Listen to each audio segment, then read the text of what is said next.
ito ay rated SPG. Striktong patnubay at gabay ng magulang ang kailangan. Hindi na nga maaasikaso ni Mando at Rigor ang pagproseso sa mga nahuli nilang mga Tondo Boys dahil malalaman nila na nasaksak si Marites.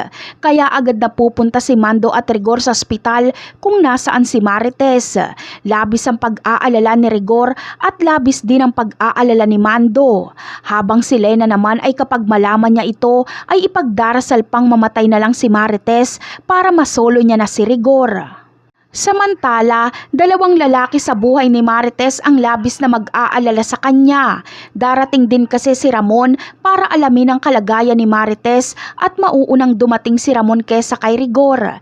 Pero sa pagdating ni Rigor ay saktong nasa loob ng kwarto ni Marites si Ramon kaya magpapang-abot si Ramon at Rigor. Dito na malalaman ni Rigor na buhay si Ramon. Matinding gulo na sana pero gagawa ng paraan si Ramon para maiwasan niya si Rigor. Iiwasan niya kasing magkabarilan sila ni Rigor bilang respeto kay Marites.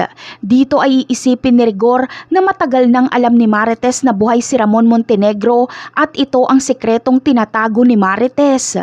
Sa paggising ni Marites ay wala na siyang itatago kay Rigor. Ikikwento niya na ang lahat lalo na nung sinagip niya ang buhay ni Ramon noong dinala niya ito sa ospital. Sasabihin niya rin na magkasama na si Ramon at Tanggol at si Tanggol ang nakabaril kay Rigor sa tulay noong tumakas sa mga kasamahan ni Tanggol.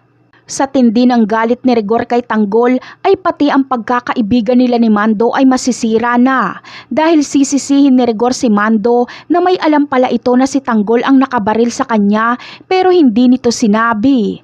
Habang si Mando naman ay kampi pa rin kay Tanggol dahil alam niyang hindi intensyon ni Tanggol na patayin si Rigor at isa pa ay si Rigor ang mas malaki ang atraso kay Tanggol.